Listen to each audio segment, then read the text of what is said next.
Telugu flame YouTube channel ఇప్పుడే subscribe చేసుకోండి. రాధా మనోహరం సీరియల్ ఈటీవీలో మధ్యాహ్నం 2:30 గంటలకి ప్రేక్షకులని విశేషంగా ఆకట్టుకుంటోంది. రాధా మనోహరం సీరియల్కి సంబంధించిన ఒక స్పెషల్ ప్రోమోని ఇవాళ లాంచ్ చేశారు. ఆ ప్రోమో ప్రకారం చూస్తే రాధ ఏదో ప్రమాదంలో పడబోతోందని తెలుస్తోంది. అయితే ఇంకా సీరియల్లో ఆ ఎపిసోడ్స్ రాలేదు. మరి రాధ ప్రమాదంలో పడడంతో ఆమె గురించి దేవకి ఆందోళన చెందుతుంది. దేవకి రాధ తిరిగి రాకపోవడంతో పరితపిస్తూ రాధ రాదు అంటే అమ్మవారి ముందు ఆత్మాహుతి చేసుకుంటానని అంటుంది.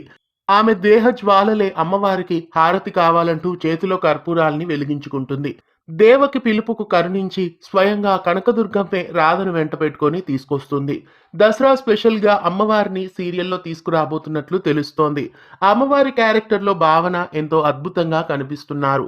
గతంలో గీతా గోవిందం సీరియల్లో భావన అమ్మవారి గెటప్ లో వచ్చినట్లు ఇప్పుడు రాధా మనోహరం సీరియల్లో రాబోతున్నారు. మొత్తానికి దేవకి పిలుపు మేరకు రాధను కాపాడి అమ్మవారే స్వయంగా వచ్చి రాధని తీసుకురాబోతోంది.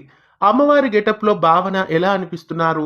రాధని కాపాడడానికి అమ్మవారు రావడం మీకెలా అనిపిస్తోంది? కామెంట్స్ లో తెలియజేయండి. రాధా మనోహరం సీరియల్ పై మీ అభిప్రాయాన్ని కామెంట్స్ లో తెలియజేసి ఇలాంటి మరెన్నో అప్డేట్స్ కోసం ఛానల్ ని సబ్స్క్రైబ్ చేసి గంట కొట్టేయండి. తెలుగు ఫ్లేమ్ యూట్యూబ్ ఛానల్ ఇప్పుడే సబ్స్క్రైబ్ చేసుకోండి.